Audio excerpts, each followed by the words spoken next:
अरे सती, तुम इतनी परेशान क्यों हो? आप जानना चाहते हैं ना कि मैं परेशान क्यों हूँ?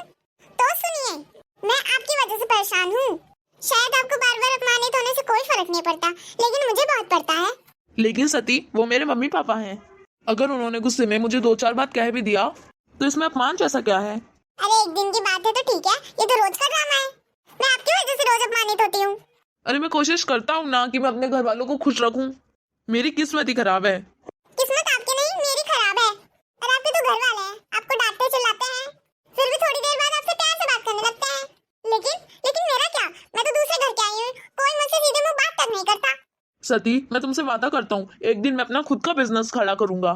फिर देखना, तुम लोगों को मुझसे कोई शिकायत नहीं होगी। अरे रहने दीजिए, आप तो वादे की कोई जरूरत नहीं है। इतने सालों से देख रही हूँ मैं, आप रोज वादे करते हैं पर उसमें से एक भी पूरा नहीं करते हैं।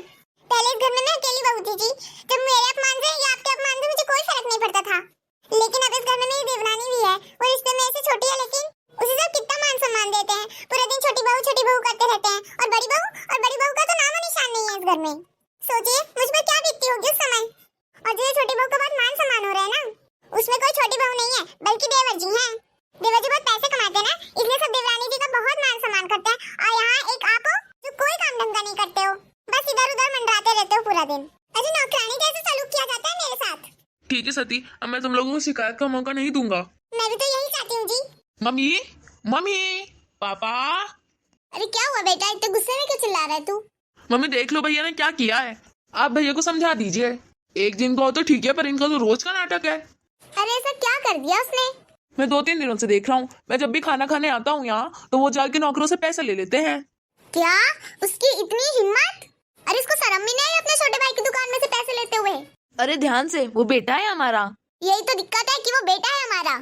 वंश, ओ वंश, क्या हुआ माँ? तुझे क्या जरूरत थी विमल की दुकान में से पैसे लेने की? तुझे शर्म नहीं आती? अपने भाई की दुकान में से पैसे लेता है, वो भी नौकरों से। हाँ मम्मी, मैं जानता हूँ, मैंने विमल की दुकान से जाके पैसे लिए थे। मैंने विमल का वेट किया, पर नौकरों ने बताया कि वो तो गया है घर खाना खाने। और मेरी चप्पल टूट गई थी और मुझे नई चप्पल खरीदनी थी, इसलिए मैंने पैसे ले लिए थे दुकान से। लेकिन भैया, ये एक दिन की बात नहीं है, अपने बहुत दिनों से मेरे दुकान से पैसे लिए हैं। नहीं मेरे भाई, मैंने सिर्फ 2 बार पैसे लिए और एक और बार बस कल लिए थे, जब मैं मार्केट में था और मुझे सती का फोन आया था कि उसके सर में बहुत तेज दर्द हो रहा है, मेरे लिए दवाई लेके आओ, इसलिए मैंने उसके लिए दवाइयों के लिए पैसे लिए थे। अरे बस कर वंश, अगर तेरी जगह पे कोई और होता ना तो शर्म के मारे डूब के मर जाता। कुछ पैसे कमाता नहीं और हर जगह पैसे के लिए भीख मांगता रहता है। अगर कल को उसकी दुकान नहीं रही तो तू अपने खर्चे कैसे निकालेगा? तू अपने घर में चोरी करेगा, निकम्मा निठल्ला कहीं का। अरे बस करो, कितना बकोगी? जवान बेटा है हमारा। फिर वो तो इसे शर्म नहीं आती जी, हट्टा कट्टा नौजवान है। पापा, मैं बिजनेस करना चाहता हूँ, 12,000 रुपए दे दीजिए मुझे। अरे वंश बेटा, तू अपनी जिंदगी में कभी कुछ नहीं कर पाएगा, फालतू के सपने देखना छोड़ दे। एक नहीं बेटा, मैंने बहुत बार तेरा भरोसा किया, पर तू हर बार मेरे पैसे डुबो के आया और खाली हाथ ही आया। इसलिए अब मुझे तुझ पर भरोसा नहीं है। ना जाने मैंने तेरी शादी क्यों करवा दी, पता नहीं तेरी शादी के बाद तुझे क्या हो गया। अच्छा खासा बेटा शादी करके निकम्मा निठल्ला होके बैठ गया। मम्मी जी, इसमें शादी वाली क्या बात है? जो निकम्मा होता है वो पहले से ही निकम्मा होता है।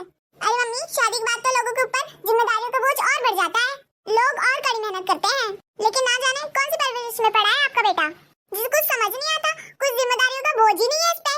इसके इस निकम्मेपन की कीमत मुझे चुकानी पड़ती है। अच्छा सती, तुझे बड़ा दुख है इस घर में।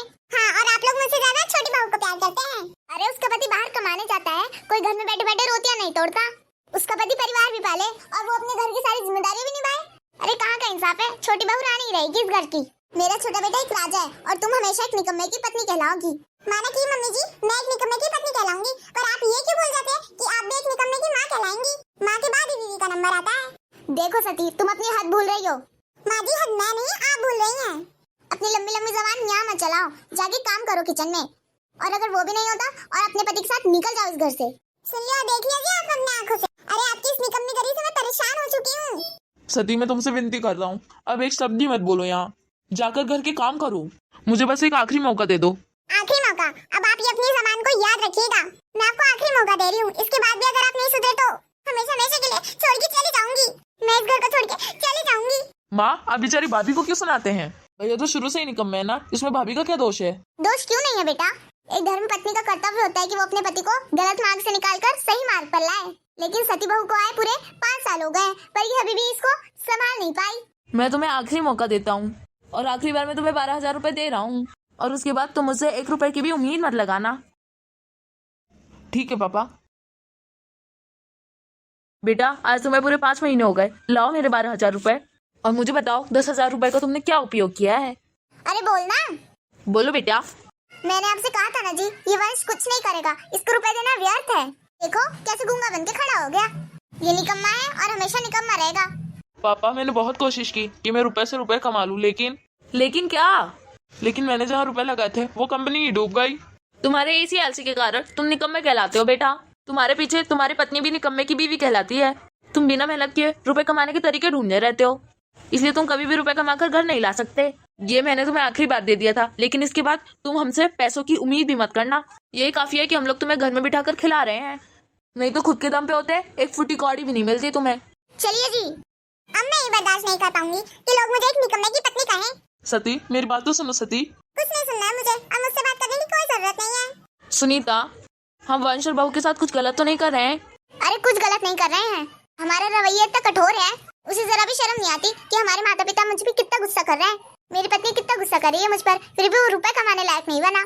लेकिन सुनीता, सची तो कह रहा था वंश आज, उसमें बहू की क्या गलती है? हमारा वंश तो पहले से ही निकम्मा है।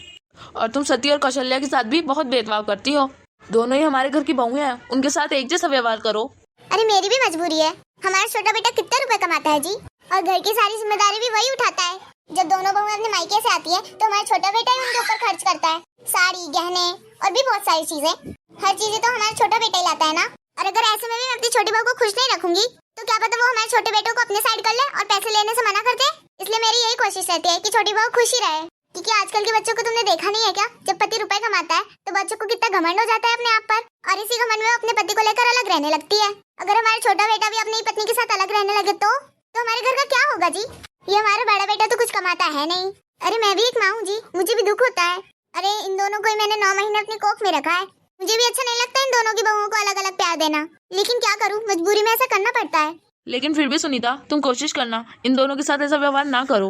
मैं पूरी कोशिश करूंगी जी। चलो जी, देखती हूँ शाम के खाने का क्या इंतजाम है। सो हाय फ्रेंड्स, आपको आज की हमारी ये कहानी कैसी लगी? अगर अच्छी लगी होगी तो इस वीडियो को लाइक जरूर कीजिएगा, और अगर आप हमारे चैनल पे नए हैं तो सब्सक्राइब भी कर दीजिएगा। अब इसके आगे कहानी आपको देखने के लिए मिलेगी अगले पार्ट में। तब तक के लिए राम राम।